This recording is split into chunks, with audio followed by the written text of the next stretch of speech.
Hey, everybody. I'm getting everybody still joining the class here. We're going to have a few short today. Some people couldn't make it. So it'll be a small class today, but I like it that way. So this way we can ask more questions and it's a bit more comfortable. All right, let's see if there's anybody else logging on. Okay. All right. So let me just make sure here. Okay. Let's see here. All right, guys. So I know there was a couple of people who said they couldn't make it.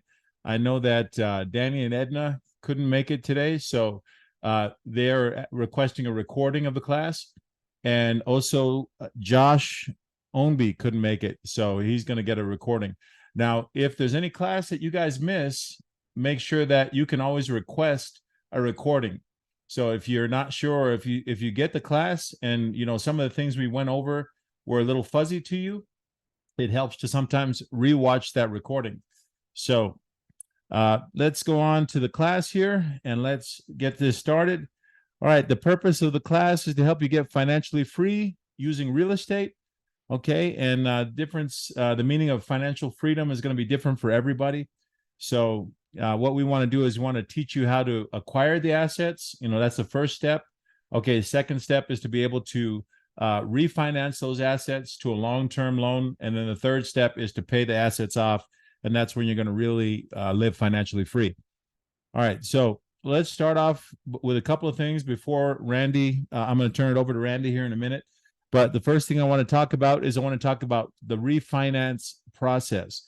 Okay. Some of you have not gotten to the refinance process yet, but after you own the house for about 60 days, you want to start the refinance. Okay. So this way, it takes about 30 days to get the refinance finished, usually, but sometimes it may take longer. So after you have the house for 60 days, you want to start the process. So if you don't know who to go to for the refinance, make sure you get with me so I can put you either with Chris Ayala is doing it now with Algent, and then we also have Sarah and Sandia SNMC. They're doing it as well. All right, so the refinance process, you want to make sure you don't let the loan go over a number of months. Otherwise, you're going to have a problem. You're going to have to pay extension fees, which is just unnecessary money we have to pay. We don't want to pay those. All right, closing costs. Okay, not closing costs. What you have to look for when it comes to closing, the only thing you have to be concerned with is really the insurance and the scope of work. That's what's going to hold up the closing. So if you have a house that's in the process of closing, and if you have not closed it, or for some reason, the closing is being delayed, it's usually because of the fact that either the hard money lender doesn't have the scope of work or they don't have insurance. So you need to make sure you get those things to the lender. Okay. Appraisals. This is one of the things. I'm just going to address a couple of things we've been having problems with students recently over the last couple of weeks with the refinance process. Appraisals have been coming in low. All right, so let me tell you guys the process and why you want to make sure you have a good appraisal. When you buy the house on the front end, you want to buy the house, then you want to rehab the house, rent the house, and then you want to refinance. When you go to refinance, if you get a bad appraisal, what is going to likely happen is that you will have to come to the table with a lot more money. And the goal of all of this is to make sure that you don't come to the table with any money. You want to be able to invest with as little money out of your pocket as possible. So if your appraisal is coming in low, that's going to guarantee that you're going to have to come to the table with more money. Now, let me tell you the reason why some of the students are getting bad appraisals. Because A, you're not having your property manager meet the appraisal or meet the appraiser at the property. Okay, so some of you have Frank managing your property. Some of you may have Lubin property management or Rachel or any of them. The property manager needs to meet the appraiser at the property. Okay, and then after they meet the appraiser at the property, they also need to make sure they bring the scope of work. Any work that you've done to the property, they need to make sure they give to the appraiser so that the appraiser can then be able to see that you put some work into that house. We fixed the floors, we did paint, we did this, we did that, whatever the case is. And then third, and probably this is the most important, is that you need to make sure that your property manager actually gives the appraiser a number to work with. So when the appraiser gets to the property manager says, hey, we've done this and this and this to the house. But what we're trying to do is we're trying to come in at 170K, or we're trying to come in at 150K, whatever the case is. But the property manager needs to give the appraiser a number to work with. And again, we're not telling the appraiser, hey, give us this number. They're not required to give us anything. But what we're doing is we're putting that number in their head, so that this way, when they're looking for comps, they're looking to justify that number. Okay, so if you haven't had your house refinanced yet, we have a list of appraisers which are bad appraisers as well. So make sure you get with us. So when you get an appraiser, if you get a bad appraiser, you have the ability to refuse that appraiser, because the appraisals are $750. So nobody wants to pay $750 so that they can shoot themselves in the foot. Okay, and that's what happens. Sometimes you get a horrible appraiser and they'll say, oh, no, we can't change the appraiser. We can't change the appraiser. Yes, you can. Otherwise, we're changing lenders, because you don't want to get an appraiser that's going to give you a low appraisal. And I'm going to mention on this call, I'm just going to go ahead and call a spade a spade. Linda Clark is the worst appraiser in Memphis. If you see Linda Clark's name on your appraisal, or you get a phone call and on the caller ID it says Linda Clark, deny, deny, deny. Don't go with that, because I guarantee you she's going to give you a low appraisal. So yeah, and we've actually changed lenders. A funny story real quick. We were with Lima, and we had 3 loans we were doing with Lima One. And one of the appraisals, it was Sam King. And on the other 2 appraisals, it was Linda Clark. So I called Drew and said, hey, Drew, I said, we want these 2 appraisals to be reassigned. Linda Clark, we got Linda Clark. Drew calls back and says, oh, we can't do that now because of this and this and the other thing. And we said, okay, no problem. We're just going to go ahead and close those loans up. We're going to take them to Algent. So we took the 2 loans, we took them over to Algent. And sure enough, luckily we got at Algent, we got Steve Ross. And, Steve Ross is, he's our boy. So of course, when he got the house, he's like, hey, Korbie, I got this house of yours on Misty Moore. What do you need the house to come in at? And I was like, well, Steve, I said, what about 210? He said, oh, that's no problem. He said, some of these are pricing for, some of these sold for 230. 210 will be no problem. So long story short, we took the appraisals. We literally took a loan from one of the refinance companies to another company because they weren't going to change appraisals. So that's how important it is to make sure you get a good appraiser. All right. So that's about appraisers. Repairs. Okay, this is another issue we've been having with properties. Okay, so I want to make sure I brought this up. This is something which Kira experienced this, Don experienced this, but what happens is that when we go into these houses, usually we send Frank, and Frank is a contractor. He goes in there and he examines the house, and he says, he gives us an estimate of the scope of work. So he'll say, oh, we need to replace the floors. We need to do paint. We need to do this. We need to do that. But Frank does always say, when he goes into these houses, a lot of times the house doesn't have electricity. So after the fact, after we've closed on the house and we've already prepared to do about $3,000 or $4,000 in repairs, Frank will hit us with something like an AC. So, matter of fact, he hit Kira with this and says, oh, the AC's bad. The AC's bad on her house that she purchased. And so it was a $2,500 up cost or upcharge. And this is what we're trying to avoid. So in the future, we're working on getting a home inspector to come out and do these inspections. And we want to see if we can get the utilities turned on before, and we can get these things done to mitigate any kind of cost to us. The inspector is going to cost a few $100s, and it's perfectly okay. Between $300 and $500, we'll pay that to save $3,000 to $5,000 later on down the line. And in Don's case, it will be $12,000. Apparently, he was hit with a quote for $12,000 for the AC on his house. So this way, you know that. All right. So before I hand it over to Randy, let's talk about our wins real quick. All right, Giuseppe is in the process of closing his 5th house. So Giuseppe, it's not a race. Let me keep that in mind, but Giuseppe has 5 houses. All right, Gerald and Andrea, they have closed their 3rd house. Jermaine has 3 houses. Jordan has 3 houses. Lewis just recently got his 3rd house. So congratulations to you, Lewis. Randy and Valerie have 2 houses. Daniel has 2 houses. Kira has 2 houses, and she's in the process of actually looking at her 3rd house. Devin and also John have both got their 1st house. So congratulations to both of you. John has his second house under contract. So that's actually a good thing too. So, you guys are moving and shaking. That's really good. You've barely been in the program a month. Don has one house. John and Karen have one house. Gina and Tim, and it looks like, well, let me go back a little bit. Martha has 4 houses. Ishmael has 3 houses. Dave and Gail have 3 houses. Ray and Vanessa have 3 houses. Kira, okay, I already mentioned Kira. Matthew has 2 houses. Let's see. Josh Ownby has his first house, and he actually has his second house under contract.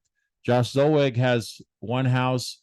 Frank has 1 house. Danny and Edna and Gina and Tim are all in the same boat. They actually have their first house under contract, but they haven't been able to close it yet. So those are our wins. All right. So again, this way, if you guys see, again, it moves at your own pace. The first step in all of this in financial freedom is acquiring assets. Remember that with assets, income follows assets. Okay, we got a question early. Okay, what do we got here? Let's see. All right, Gerald, go ahead. You ask away. What's your question? Yeah, Korbie, question. So I know you had said to have our property manager meet the appraiser there and also bring, hey, this is the work that's been done to the house. What if it's a house that we purchased that had already been rehabbed? Well, we can still have a scope of work. Are you talking about the house on Danville? Yes. Yeah, I'll send you a scope of work. They did everything to that house before you got it. So I'll send you a scope of work, that all the stuff that was done, and you can calculate it and say, hey, look, we did, $10,000 worth of work to this house before we got the tenant in there. So I have that. So I'll remind me after this call. I'll make sure I send you that scope of work so you can make sure you provide it to Home River or provide it directly to the appraiser, so that this way they have that and they take that into account when they're doing the appraisal. Okay, thank you very much. Appreciate it. Welcome, buddy. No problem. No problem. Okay. All right. So let us move on here, guys. It looks like, all right. So those are our wins. I'm going to now turn it over to Randy, because Randy is going to be sharing with you guys a part of this. Like I said, it's 3 parts to financial freedom. The first part is acquiring the assets. Okay. A lot of you have already acquired assets. Income follows assets. The second part is refinancing your asset. So when you refinance it to a long-term loan, but we're not trying to have a 30-year fixed mortgage. We don't want to do that. You want to pay them off as quickly as possible. And now I'm going to hand it over to Randy, because Randy is going to be able to help you with that third step of paying it off with velocity, paying it off as quickly as possible. So Randy, if you would. Good morning, go right ahead. all. Good to see all of you guys here. And yes, what we're all here for is to buy assets and increase our cash flow. In fact, cash flow is the name of the game. Everything we do is essentially in the service of getting more cash flow. And so I'd say that now, perhaps maybe since the 70s, earning cash flow has never been more important. There's been a lot of news. We don't have to talk about exactly what that news is, but it's shrouded the fact that in the last couple of weeks, one of the credit bureau ratings or bureaus downgraded America on their credit rating. We went from a AAA rating to a AA plus. Now, hopefully that's an aberration, but it may not be. What that would directly affect is our ability to get good loans at great interest rates, which again has a direct impact on our ability to cash flow and make sure that we're making the money we need to become financially free. So that's from the macro to the micro. So it's important again for us to understand how we are going about recovering and earning our cash flow. Korbie, do you have the ability to give me the screen? Let's see. Do you not have it on there this time, Randy? I don't. All right, let me see something here. Maybe we didn't put that here. I'm gonna see if I can sign that over to you. We'll do it this way. Okay. Oh, I think I got it. All right, let me see. There you go. All right. So on top of the interest rates and everything like that, we also know, wow, let's see if you guys can actually see it, that 70% of our income is taken. Now, I've mentioned this before, but 70% of your income kind of evaporates through taxes and insurance or interest, which means that we basically live on 30% of our income. And we want to earn more money, to be sure, but we also want to recapture the money that we're losing in our taxes and our interest. And so some of the things that we've already kind of talked about in the first couple of classes is aimed at recapturing interest. But one of the things that I've been working with a lot of the students here in the last few weeks, people ask, well, how do I make decisions on should I buy a house or should I pay down a debt? And if I pay down a debt, what debt can I pay off? And like Korbie always says, everybody's situation is very different.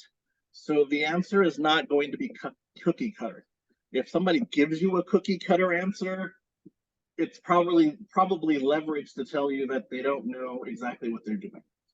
What we want to do is provide you with guidelines so that you can evaluate your own situation and identify how you want to migrate your money so that you can either pay off debt or buy another house to get additional cash flow. So let's look at some of the rules. The rules that we want to use to make almost any financial decision as we're moving forward. And actually, I'm going to do it here. How do we increase our cash flow? Most of us know the answer. If I said, you know what, I need to make more money. Well, the very first thing that you would do is probably say, oh, you know what, I need to get another job or I need to work overtime. That's kind of the standard work harder, make more money. And that's certainly a valid way of earning additional revenue. We all know that one. We all kind of use that to get additional revenue. The next one is, you know what, I'm going to have to tighten my belt. I'm going to have to create a budget and eat out less and cancel the cable and any number of other things to spend less money, which also has a deep impact on how we live. We don't want to have a minimalist mentality. We want to be able to have the things that we want and or need without always having to sacrifice that in the service of getting additional cash flow. Because at the end of the day, the reason we're getting cash flow is to live our lives. We don't want to serve our cash flow. We want our cash flow to service us. So that's still another way for us to get back some of our cash flow, but it shouldn't be the primary. And these are generally two of the options that most people stop at. But you guys are savvy and you're in this class. And so we've added a third one. We buy assets. And we're defining an asset as an item that puts money in your pocket. So we have these homes, we are trying to pay them off, but we're also starting with cash flow at the beginning so that we are actually getting more cash flow so that we can either buy more assets to give us additional cash flow or pay off debt, which is the fourth option. We can pay off a debt, we can pay off a credit card, and those monthly minimum payments now are recaptured back inside of our cash flow. We can pay off a car, and that car payment is recaptured inside of our cash flow. And then lastly, we kind of touched on it, and this is something that I think is vastly underestimated. We can recapture our tax burden. We can increase the amount of deductions we have to reduce the amount of taxes we're paying to Uncle Sam and pocket that. Now, these are essentially the ways in which we can increase our cash flow. What strikes me about this list is the ones that cost us the most money are the ones that we outsource the most, i.e. our taxes and generally our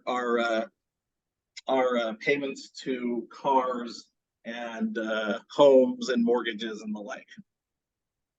So what I've been asked most recently is, how do I make that decision, especially between 3 and 4? When do I buy assets to put money in my pocket, and when do I pay off debt? And how do I make that decision? That has come up a considerable amount over the last couple of months. And again, we want to have guidelines that's going to show us how we're going to make those decisions. The guidelines are basically, we want to ask ourselves when we're making any decision, is it going to protect or increase our cash flow? Again, cash flow is king. So whatever decision we're going to make, am I going to make more cash flow by buying this house, or will I recapture more cash flow by paying off a credit card or a car? That's one of the first questions that we'll ask ourselves. I can't give you the answer to that because everybody's situation is different, but it is a guideline to help you figure that out. Also, we want to make sure that we're doing as fast as possible, right? So how quickly can I either recapture the cash flow or earn more? This is another one that we don't think about when we're making our decision. We have to be mindful that we have to protect maybe our second best asset outside of houses and investment properties, and that's our credit scores. Remember, we don't have to use them often, but we do have to use them to make decisions to get people to give us money so that we can leverage it, so we can buy houses. So every decision that we make, we need to make sure we're adding that into the calculus to make sure that we're not doing anything that will lower or destroy our credit scores, or we need to just be mindful of it and understand that that's a sacrifice in whatever decision we're making. But we want to make that sure that that is a consideration when we're making any kind of decision toward creating cash flow or paying off debt. And of course, the next step in making decisions is purchasing the asset to create cash flow. We kind of went through that, and paying off and eliminating debt. So when we're adding the cash flow for paying off either a house or a debt, let's say you've decided that you have a lot of credit card debt, a lot of cars, a lot of student loans, and you've decided that that is the method that you're going to go ahead and pay that down before you decide to move forward and get assets. Well, Korbie's also mentioned that there's several different strategies in paying off debt. One of which, and you guys have all heard this before, the debt snowball, right? The debt snowball is we organize our debts by the lowest balance first. We pay that one down aggressively. And then once that one's paid off, we apply that minimum payment to the next lowest balanced payment. And then we repeat it until all of our debt is gone. It's an effective way of paying off your debt, but it's not the most efficient way to pay off your debt. It's designed for people who require early wins, early and often. So it's more of a debt strategy that caters to people who need to see, I call them the ADD payoff person. They got to see wins and they got to see it fast, or it's going to go by the wayside in a real fast manner, and they just will lose their momentum. And if that's you, that's a great way of paying off the debt. If you need to pay off a $2,000 debt and just knock it out, that's cool. But again, one of the cons for it is you can end up spending more interest over time doing that. And it often will take longer to recapture your cash flow. Generally, if you're paying a smaller balance, you also have a lower minimum payment. So when you pay off that debt, you're only recovering $50, $25, $75. So effective, but not necessarily the best way to go about looking at paying off your debt. Unless you know yourself and you know you're the ADD debt person, then absolutely you want to do that. Korbie's also mentioned the debt avalanche. This one is very much like the debt snowball. In this one, you organize your debts by the highest interest rate to the lowest interest rate, and you attack that debt first, and then again apply that payment to the next highest interest rate, and you repeat until the debt is completed. This one is also it's more effective in paying off your debt. It works for people who want to pay off interest more quickly so that they're not having that stack up on them. But it's also a cookie cutter method of getting your debts paid off. You may actually miss some higher cost interest cost rather than interest rate. And it doesn't take into effect other factors. So we want to utilize the debt avalanche, but we also want to do it in such a way that we are pros at it. We're going to add our other methodology. We're going to take into consideration our credit scores. We're going to take into consideration the cash flow. In fact, that's how I like to figure out how we pay off our debt. I like to organize the payments by the lowest debt amount with the highest amount of recaptured cash flow. Let me, okay, here we go. So here's an example. I've put together an example of somebody who has maybe $88,000 worth of credit card, personal loan debt, student loan debt, auto loans, etc. If you are going to use the debt snowball, you would start with your $2,000 loan, then the $5,000, the $8,000, the $10,000, $28,000, $35,000. And when you paid off your first loan, you'd get $60 back into your budget, into your cash flow. You'd apply that $60 to the $150 payment for your $5,000 cash flow, and so on, right? And you'll notice, well, actually, I'll continue. Let's move on to the avalanche. If we decided to use the avalanche situation, we still have the same amount of debt, but it's organized differently. So we would actually pay off our credit card at 27% interest. You'll notice too that your payment over time would probably take you 28 years, and you'd pay $17,000 if you didn't pay that off early. But I'm also just looking at this $260 cash flow. It's one of the payments where if I pay it back, I can put $260 back into my payments. So that's something we'll look at a little differently. And then on the avalanche, you move towards your 22% credit card, your 20% credit card, and then move to your personal loans, auto loans, and then student loans with the avalanche. Now you would save some money on here, but it's still not the most efficient way to look at the debt. It's more efficient, so we're going to base ours off that, but we're going to tweak it a little bit. So when we think about all of the factors that we want to do, right? We want the most amount of money back into our pocket the fastest amount of time. Well, I would probably then pay off the 27% interest rate, and I'd probably skip the 22% interest rate and pay off the 20% interest rate. Why? Because these two equal $10,000. So if I can pay off this $10,000, I can recapture both of these, putting back in my pocket $320 a month. Whereas it's going to cost me $13,000 to get this back into my pocket. The same $10,000 is only going to get me $237 back in my pocket.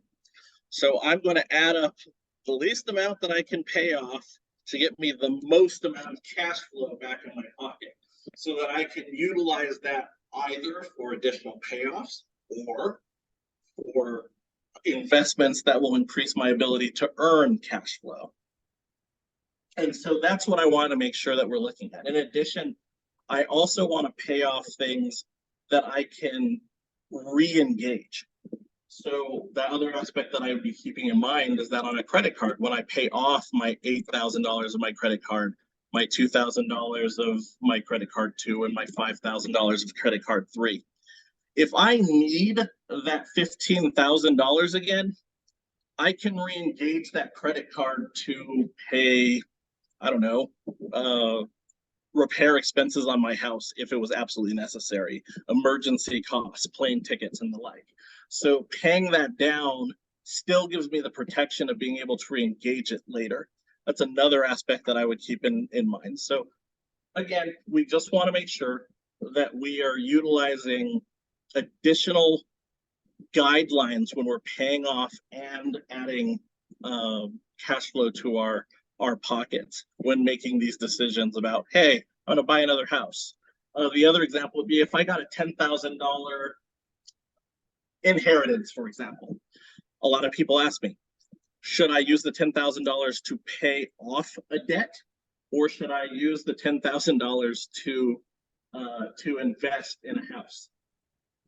And again, the question is going to be, how will that affect you? I would say all apples to apples being equal.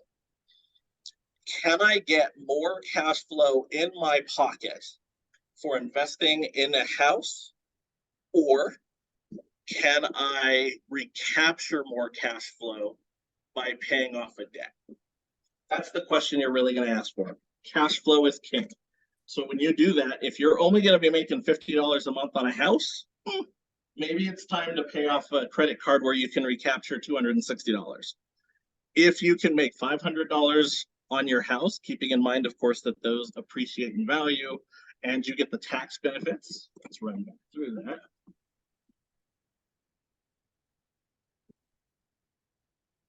The more of these guidelines I can answer yes to, the more likely it is that it's going to be a better decision.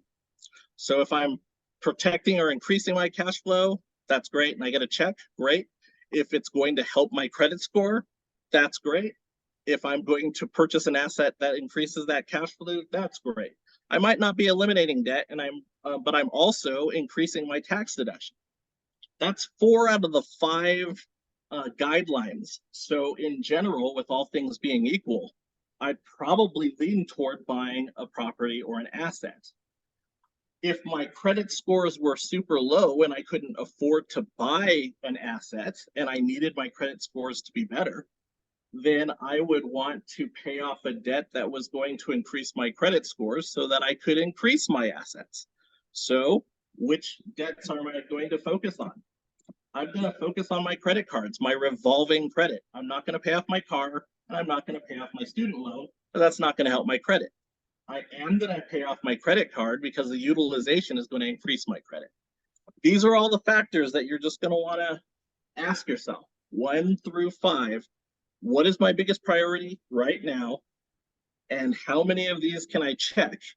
And then attack that debt or that asset pursuit based on the guidelines that we have. So I want to open it up for questions or comments, or just, hey, that made absolutely no sense. Could you explain it differently?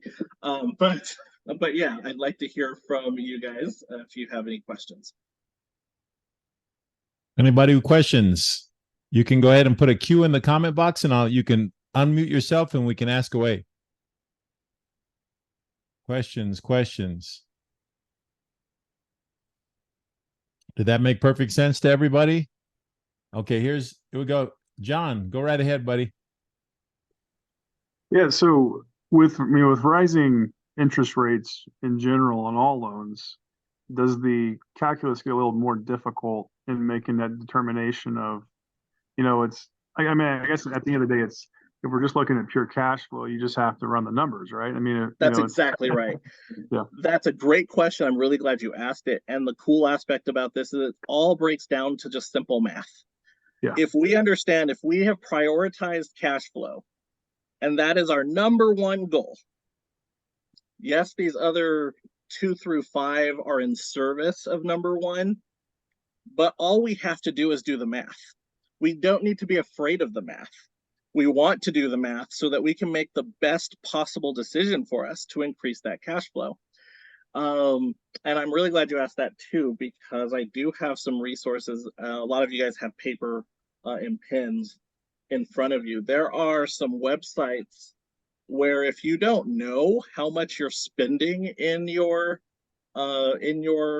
credit cards and or houses, I want to give you some resources that would allow you to go ahead and do that. So bankrate.com, www.bankrate.com has calculators. If you go to the credit card and you go to your tools and all credit card calculators, it will help set up payoff calculators for if I make extra payments, how much can I save? It'll help you determine your minimum payment and how much you can recapture, your utilization, all of that jazz. So these different calculators, if you don't know how much you're actually spending in interest and how much you can recapture, it's a great tool for you to be able to utilize to do some of that math. I know some of you guys have asked about some being able to calculate your own amortization schedule. One of the other places that you can go online is amortization.org. You can put in your loan amount, your down payment, your interest rate, the term. You can have it calculated via months or years, and you can select your schedule through either years or months. And it will go ahead and calculate your amortization schedule for you. So you can actually see if I did X amount of principal, how much can I save? All of these things. When you're doing some of the math, there's some tools that you can utilize to see about paying down your mortgages. They're all online. They are free to use. There's no subscription or anything on that. But yes, it comes down to the math. What is going to service your cash flow the most? What is going to protect your credit scores? And what is going to help you long term? So one final thing on that. One of the reasons I have asset accumulation above debt elimination is that traditionally houses do nothing but go up. Even if there's a crash, at some point they will recoup and then increase. So Korbie's mentioned he started in 2008. He's buying the houses that we were buying now for 80, 90, 100, 120. He was buying them for 40 and 50. I suspect that in 10 years, these houses that we are getting for 80, 90, and 110 will be 150, 160, 170. So inside of your calculus, you're going to want to make sure that, yes, I could pay off $10,000 of maybe a credit card, but if that's going to take me 4 years or 5 years, and it's that or buy another property, I may want to buy my property at today's value, especially if it's going to give me additional cash flow, because when I pay off that debt, I may now be looking at a higher house cost, and I might be priced out. So we know that that's typically how the housing market works. That's one of the reasons why I have purchasing of assets above debt elimination, unless you can do that debt elimination fairly quickly. And in some cases, we can do both at the same time. And we've talked through that. Several of the people that I've worked with, we've been able to kind of figure some of that out, ways that we can walk and chew gum at the same time. So I've been grateful for everybody who's been willing to let me work with you. And it's been a fun journey. But I did want to share this. I want to make, because I think making decisions in a vacuum can be very difficult. Should I do X or should I do Y? And, sometimes you're just shooting for the hip. It makes sense to have guidelines that you have in place to help you make those decisions. And I hope that these 5 guidelines will help you as you're making your decisions moving forward. I just had a quick follow-up too. I was having a discussion with a friend the other day, and I think we're talking about potential lowering the credit rating and the value of the dollar and all these things, and the way I approach it, and maybe I'm totally off base, but I'm assuming you all do too, since we're in the real estate, group. Do you stockpile cash in terms like in days like this, or do you increase your assets to hedge against the inflation, to hedge against a devaluing currency? Because like I'd rather have an asset with debt attached to it than 100K in the bank whenever that value of that money may just be burning away. And that's exactly right. You can never save yourself to wealth. You can't save enough to outpace your inflation. And I will tell you this is something that I've learned in the last couple of years. Unfocused cash flow will disappear.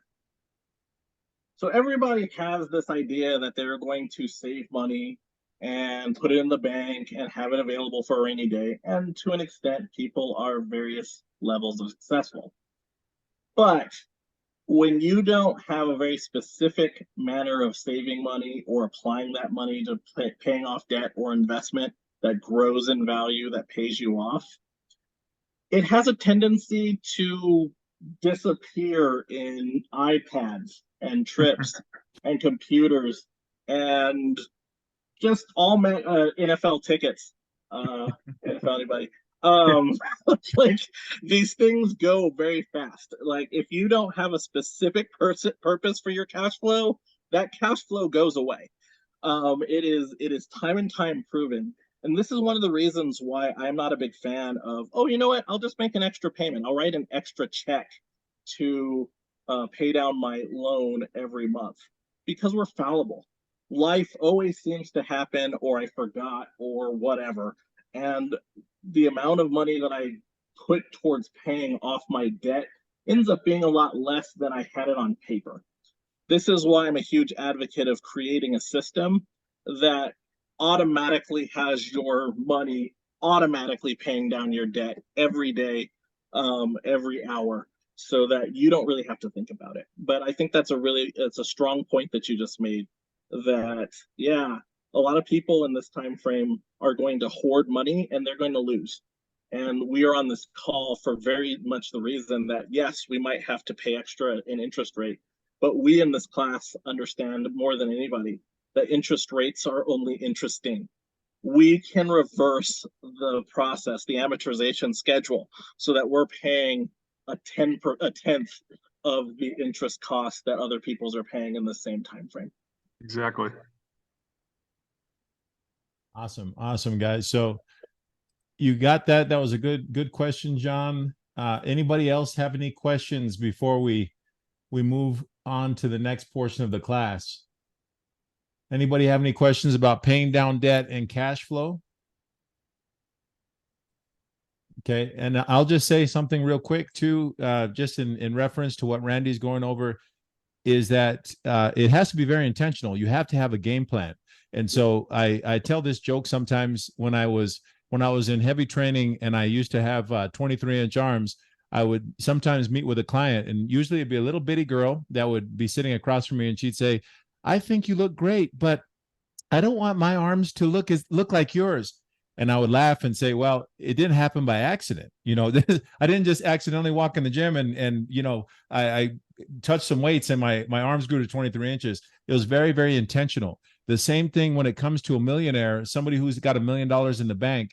It's not going to happen by accident. You have to be very intentional about it. So when these tricks and these tools are going to be very, very helpful if you use them towards a specific intention. So you have to have a mindset, just like what John was talking about. If you're trying to become financially free, there's different ways of going about it. So, we're not just thinking, okay, let's just see if we can stockpile cash. What John is talking about is, again, you want to hedge against inflation. You want to hedge against the dollar, the devaluing of the dollar. So when you buy things like real estate, when you buy things like fancy watches or these types of things, they still have a tendency to hold their value even when the inflation is going on and when the dollar is decreasing.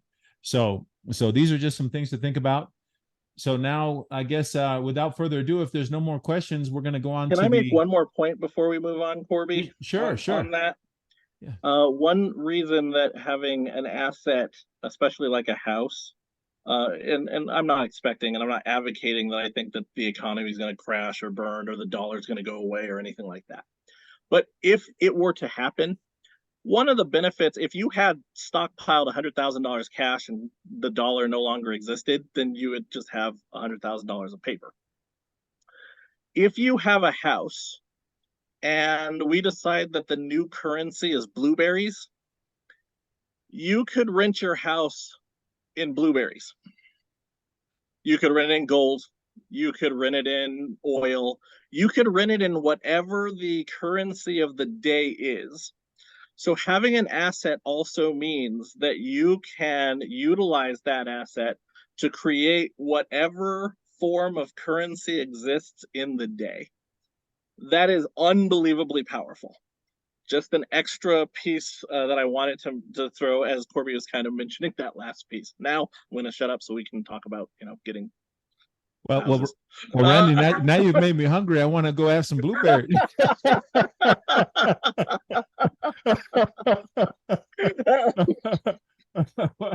Well, that's a good one. That's a very good analogy. So you guys know. But all right, so let's do this now. We're going to go on to the first portion of this, which is acquiring assets.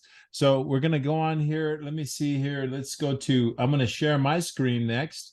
Okay, so I'm going to share my screen and we're going to go on into looking at some houses, and I'm going to show you guys again the method of our madness and how we do this. So I'm going to, let's see, share my screen. Okay, now I'm going to go to Redfin. Can everybody see my screen? Thumbs up. Can you see my screen, Randy? Yep. Yep. Okay, perfect. Okay. All right, let's do this. So we're going to go to Redfin and we're going to look at some houses and we're going to examine them. We're going to examine how to find a good deal. All right. So now I want to. Uh-oh, somebody has their phone unmuted. Let me see. Okay. All right. So let's go over here to the houses and we'll look at John. Who is that? It's John. He's still unmuted. John. Oh, okay, John. Yeah, let's mute your phone, John. Okay, John, I think did mute his. Okay. All right. So let's go to this house here. Okay, we're gonna go to a house on Brentdale, and I believe this is the house that is we put an offer in on this house, and they didn't take our offer. You can see it actually says pending. Okay, now the reason why they likely took another offer is because somebody made an offer without a contingency. So we always put a contingency. We put contingent on inspection. This house right here, it had no contingency. You can see that it's listed at $115,920. It's a 3-bedroom, 2-bath house. It is actually in a good part of Memphis. You can see that the area code is 38118, and it's in a good location. But again, we won't look at this house because somebody already has it under contract. So let's go to a different house. All right, we're going to go to another one here. Okay, here is one here that is actually a good house that Gerald will appreciate this house because Gerald has a house that's very close to this house. Gerald, you have a house on Danville. Alyssa, can you look up the address on the house Gerald owns? It's a house on this street, Danville. This is a very sought after part of Memphis, so a lot of people want to live here. Okay, this house is listed at $95,000. So this is actually, it looks like a good deal. Now, I can already tell you personally because I already have talked to the lender and I know how much they're willing to lend on this house. And they're only willing to lend about $85,000 on this house. Now, if you do your cash on cash, let me just show you guys what we look at because you want to look at this firsthand. Cash on cash, it's a 3-bedroom, 1.5 bathroom house. This house will rent for between $1,300 and $1,500 a month. Let's use $1,300. Let's use the smaller number. Okay, so if we take $1,300, you multiply that times 12, you're going to get $15,600 a year for rent. Now, if you divide that by the purchase price, okay, the purchase price is $95,000. If you divide that by $95,000, you're going to get 16.4% cash on cash return on your investment. So your cash on cash is what you're looking for. Anything above 12 is actually a good deal. So this would be a really good deal. So some of you, if you want this house, Gerald may want this house. As soon as we get it under contract, we've already put in an offer. This will be something which we will likely be sending you. So if you want to do the ARV, another thing you can look at is you can look at and see what. Let me see here. I'm getting a. Oh, here we go. Gerald and Andrea. Let's see. You got to. Oh, let me see. Who has the question? Okay, John. Okay. Here we go. So good deal. Yep, that's right. It is a good deal.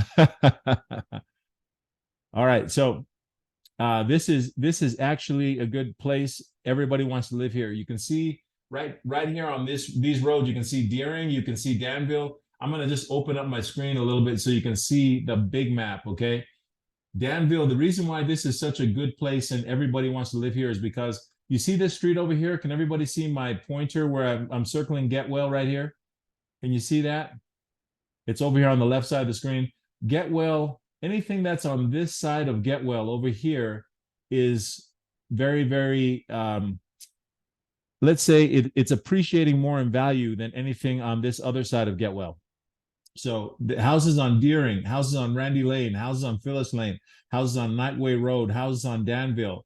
If you see anything in this area, this is all considered, it's really, it's going to rent for a lot more money, and you're going to find more comps that are going to be higher comps. So this one, again, like I said, we know for a fact that they'll loan the lender said 85, but they'll loan more than that for this house on Danville, because I already know they're just being very conservative because of the fact that interest rates are up and times are tough right now. So, but these are good houses. Chippewa, that's another good street. All these things. So this way you have an idea. Cherry Road. If you guys come across houses in these area codes or in this area, you want to try to purchase something like that. All right, let's move on here. Okay, let's go to, I want to find another house which we have. This is another house which we put an offer in. Well, all these houses, these are new houses that just came on the market. Here's one on Starsdale. This is another one that's listed at $95,000. Okay, this is by Dean. We have a good relationship. We bought a lot of houses from Dean. This one, let me see. We got a question here. Oh yeah, Marconi. Okay, we're gonna look at that one next. Yes, this one, this house right here is, in particular, it's also in a good neighborhood. It's a good area. This is Parkway Village, 3-bedroom, 1.5 bathroom.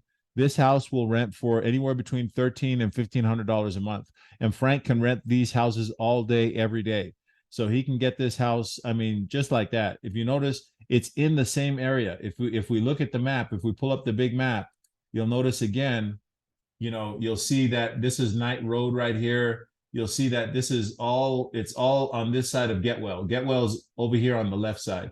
So all this stuff is over here in a higher, more affluent area, I should say. So let's go to the house that John was just referring to. Let me see here. John, which house were you referring to? Marconi? This one right here? Yeah, 38118. That's the one. Okay, so this is another one here. If you notice, this is 110,000. It's a 4-2. Okay, so it's a 4-bedroom, 2-bath. So it's a bigger house. This one will probably bring anywhere from $1,600 to $1,800 a month for rent. So let's figure our cash on cash. Okay, just out of curiosity, and just so you know, we did actually put an offer in on this house. And what they do, what Dean and his boys do down at Crestcore is they usually respond to offers on Mondays, well, on Wednesdays and Fridays. So we won't know if they accepted our offer till Wednesday or Friday. But let's do some cash on cash. Let's figure on the conservative end, $1,600. If we do 1,600 times 12, that's 19,200. If you divide it by the purchase price of 110,000, we're going to be at 17.45 cash on cash. So that's no joke. This would be a great house if you can acquire this one. Let's see here. Oh yeah, I got you, John. Yeah, this would be one if we can lock it up. You're on it. We'll send it to you right away. All right. All right. Yeah. All right. So this is a good house. Let's look at some of the other houses. I'm wanting to show you guys some other area codes as well. So let's see if we can find something else that is looking good here.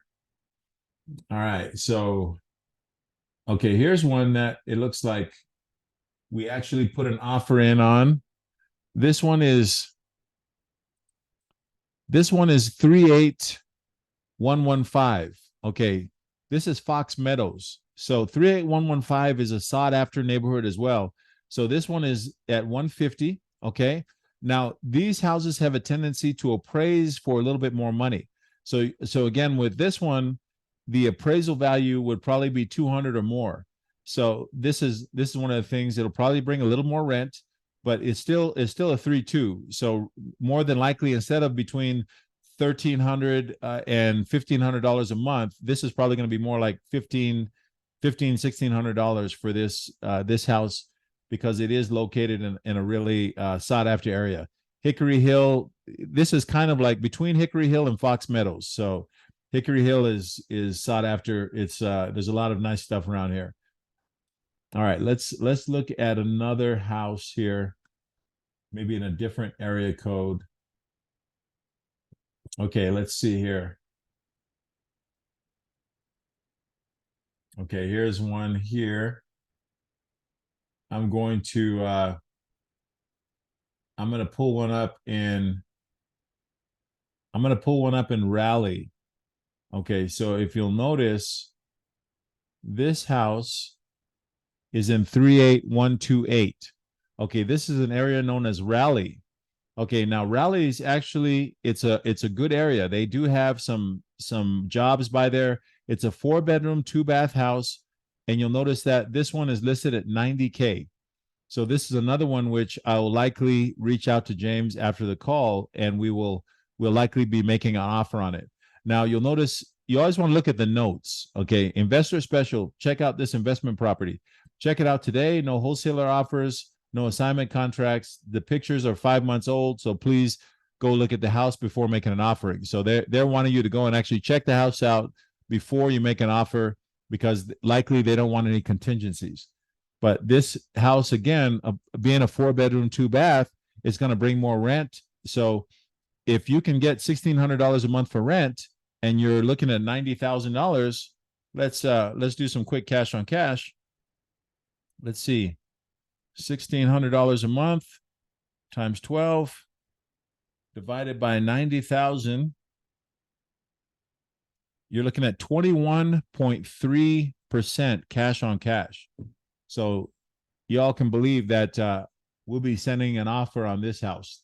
If we get it, it'll be a good one for one of you guys, because the way I look at these deals, just so you know, I look at them as if I would want to own them. Anything over 12% is a decent cash on cash return on investment. But when you're starting to get 21% and you're starting to get 18 and 19%, you are really you're doing really good. So keep that in mind. Oh, it looks like Devin just yeah. Well, how nice of you to join us, Devin. Devin just graced us with his presence, guys. So yeah, he must have been busy fixing his new pool. So that's why he wasn't on the call all this time. But anyway, Devin, if you just joined us, I want to make sure you understand that we will send you a copy of this, okay? And yeah, you're not going to get the one with 21%. Don't worry, John. I already blocked Devin off on that one. He came in too late. Matter of fact, we just X'd out of that one. So, but Devin, again, anybody who, when you watch the call, if you're a little confused over anything that Randy went over, and you want to rewatch this call, make sure you hit me up after class, and we record all of these, and I'll be happy to go through and send it to you, so that this way you can rewatch it, because I want you to make sure you have this. This is part of the learning process. All right, let's go on to another house. Let's look and see if we can find another one in a different area code. All right, we'll just do one more, because it looks like we're running low on time. But let's see here if I can find a good one. Let's see. Okay, here we go. Hickory Hill. Okay, guys, 38141 is an area code we call Hickory Hill. This house is on Copper Valley. It's 135,000. Okay, now if you'll notice one thing, I happen to know all these houses. Some of the lowest appraisals on these houses is 180,000. Okay, so right away we own a bunch of stuff in Hickory Hill. If you look and see, matter of fact, we just had one. The house on Misty Moore, I believe, that's in Hickory Hill. That one just appraised. Steve, the appraiser, actually appraised it at 210,000. But let's just say 180,000 conservatively. If you do 75% of that, you're going to be at 135. So you're going to be in a really good place with this house, guaranteed. If you can get it for 135 or less, you're going to be good. Now, these houses also bring more rent. So I guarantee you the house that we have on Misty Moore, it rents for $1,600 a month. It's a 3-bedroom, 2-bath. So let's go to $1,600. We're going to multiply that times 12. You're at 19,200. If you divide it by 135,000, you're going to be at 14.2% cash on cash return on investment. And another thing which we talked about earlier, which I'll bring up, is that Hickory Hill, the neighborhood is really appreciating. This is a place where some of these houses I got a couple of these houses for like 70,000, 60,000 way back in the 2008, 2009. But these houses now are they're appraising for over 200,000. So this way you can, if you see a house in 38141 and it's at a good price like this one was just dropped lower by 5K. So again, this is another one which we are going to contact James. I believe we actually put in an offer on this already, but if we didn't, we're going to be putting in an offer so that we can get one of you this good house. All right, so let us move on. Okay, so we have time for one more house. Let's take a look here. Let's see what we have available. Okay, here's one that we recently put an offer in. I'm going to click on this. This is on Burgess, 38118. Okay, so this is a house, a 3-bedroom, 2-bath. It's listed at 105K. Okay, and I've already talked to the lender. I know how much she's willing to lend on this house. Matter of fact, let me look it up real quick. Let me see what Robert was willing to loan on this one here. All right, let's see. Okay, Burgess, 85,000. Okay, so you'll notice the price is at 105. Avalon Capital is willing to loan 85,000. So you have about a $20,000 difference. Now, in a situation like this, I want to make sure and give you guys an example. Sometimes we can get the house under contract, let's say for 90,000. Okay. Now, if you get the house under contract for 90,000 and Avalon's only willing to loan 85, you have to ask yourself, is it worth me coming to the table with an extra $5,000 to close this house? All right. So now let's see if we can come up with a good answer. All right. This house, I happen to know it's a 3-bedroom, 2-bath. We own, I think, 2 other houses on Burgess. Okay. For 3.2, this house is going to rent for no less than $1,250 a month. Let's just say $1,300. Okay. So $1,300, multiply that times 12. You're going to come up with $15,600. Okay. That's for the year. If you divided it, if you were able to get this house for $95,000, you would be able to have a 16.4% cash on cash return on your investment. So this is the kind of a deal, guys, that even if the bank won't come to the table with all the money and you have to come to the table with a little bit more, a lot of times it's worth it to bring the extra money to the table so you can get that cash on cash return. All right, so let us move on. I just want to do one more before we close shop. Okay, here's one, right? It's on Maxine. This is 38111. Okay, this is the Sherwood Forest area. Okay, Getwell Park. Yeah, this has been on here for 22 days. Okay, so this is another house that we've actually put under. We've made an application for this one. I believe. I think Robert told us how much he would be willing to loan on it. But this would be another good house. It's a 2-1, but you can see the problem with it is that on a 2-1, you don't want to pay this much for this house. Usually the 2-1s, you don't want to pay more than about $75K for the house. So it would be a good house for the right price. So if we can get this house knocked down, around 75K, it would be a really good buy because Frank can rent this house all day, every day. And like Frank says, this is it's a house that is in the barrio. Okay, he likes to rent houses in the barrio. His people love it. A lot of the people that are from Guatemala and from El Salvador, they're hardworking people and they love these little houses. So let's see if we can find out how big it is real quick. I'm just curious to see what the square footage is of the house. Oh, there you go. Yep, if we can get the price right, it would be that would be a good house. Okay, let's see if we can find here first the square footage. Okay, so it's only 1,000 square feet. So it is a little bitty house. We need to make sure we get this priced right. So I believe we did put an offer in. I'll find out from James. We put in so many offers that sometimes I don't remember what we offered on these houses. So, all right, let's see here. Sounds good. Perfect. All right, so let's do this, guys. We are going to, I'm going to stop the screen share because I want to make sure we have time for questions. So does anybody have any questions about what we talked about, either what Randy talked about or what I talked about as far as, okay, Gerald and Andrea. Gerald, go ahead, unmute yourself and ask away. So Korbie, it's more of a comment. So when we were doing our refinance with Security National, one of the things that they're requiring now is a foreign business certificate.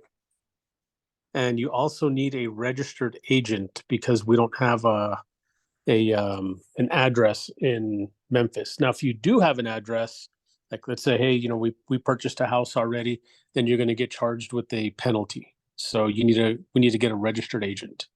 Yeah. Okay. So let me refer. I want to make sure this is pertinent. Thanks for asking that question, Gerald. This is pertinent to what you guys are doing with the refinance. So as we're refinancing, this is something that's coming up. They're asking for a registration of foreign entity. So you have to register your company as a foreign entity when you go to refinance. Now, this is just a way of Tennessee getting more money. When you do this, when you register your company as a foreign entity, the one thing you want to pay attention to is it's very similar to you actually going through the process of creating a business. You do the whole thing, you do the whole shebang and say your business has been in business for this many years, or it's been in business since this and this a time. But the key that you want to pay attention to is it asks how long have you been doing business in Tennessee, or are you just getting ready? You haven't commenced your first deal in Tennessee. You always answer that question. I have not commenced my first deal in Tennessee as of yet. Do not put that you've been doing business in Tennessee for months and months, because if you do that, you will get charged a penalty. Okay. And I want you to know, because Josh just got charged the penalty, and that's because what they do is they look at the time that you've been conducting business in Tennessee, and they say, well, you hadn't had a registered foreign entity before this time, so we're going to penalize you. You got to pay an extra $300. Okay. And then the other thing which Gerald is talking about is that you have to have an address in Tennessee for your registered agent. And a lot of times we talked to James and we talked to Frank, and they've been very accommodating in letting us use their address to use as a registered agent. So when you get to that point, when it comes to registering your business as a foreign entity, contact me, and I will make sure it's going to be okay with Frank, or it's going to be okay with James, or one of the other clients, so that one of the other people we use in Tennessee, so that this way you can use them as a registered agent. Okay. And Randy, you got a question. Go ahead. Thank you, Korbie. I'll be contacting you about that. Thank you. Bada bing. Yeah. I don't live in Tennessee, Gerald. Go ahead, It's Randy. a follow-up question actually to what you were just discussing. So if we're doing a refinance, don't they already kind of know that we already did a purchase? Well, they do, but they don't. Okay, so Okay. just so you know, they do know that you've done a purchase when you're doing a refinance. But the thing about it is that when you're registering with tmbear.gov, they don't know. You see what I mean? What they're asking for is they're trying to collect their taxes. They're trying to make sure that, once you register the business with Tennessee, it's like, hey, we need to know, we need to know all this information. And basically it's just another way of them getting money from you. They're going to charge you $300 for that regardless. But what I'm saying is, to avoid further fees, Don't try to be honest, Abe, and be like, oh yeah, well, we bought a property back in December of last year. We bought a property back in February of last year, because they'll charge you for the number of months you've been doing business in Tennessee. They'll say, okay, by the way, I'm going to charge you $300, but on top of that, here's another $600 penalty that you were doing business without actually having the foreign entity registration. You see what I mean? Yeah. Okay.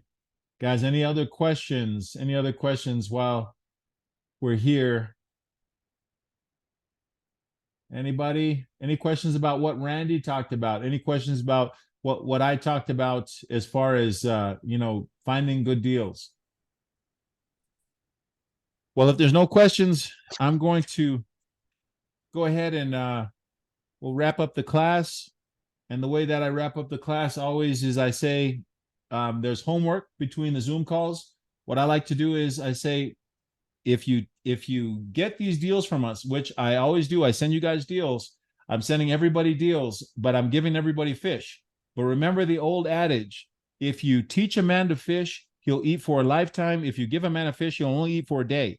So I want you guys to learn this stuff. So your homework is to find 3 houses.